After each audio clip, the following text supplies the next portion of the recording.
শরতের আকাশ দেখেই বোঝা যাচ্ছে পুজো আসছে, তাই পুজোর রান্না নিয়ে হাজির আমি। Mangalorean pomfret fry. এটা স্টার্টার হিসাবে বা ভাতের সাথে খাওয়া যেতে পারে। প্রথমে কাশ্মীরি লঙ্কা, রসুন, আদা, ধনে, জিরে, কারি পাতা, লেবুর রস মিশিয়ে একটা পেস্ট বানাবো।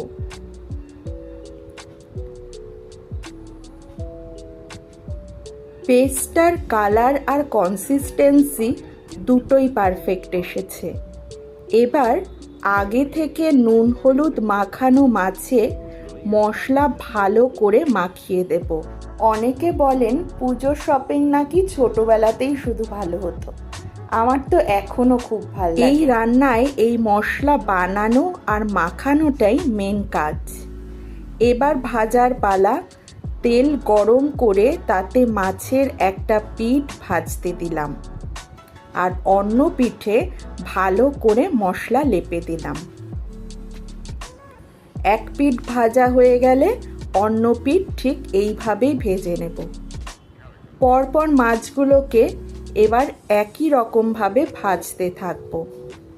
এই যে কালো রঙের জিনিসগুলো, এগুলো প্রত্যেকটা মাছ ভাজার পর যে মশলাটা পুড়ে যায় সেটাই প্রত্যেকবার ফেলে নিতে হবে।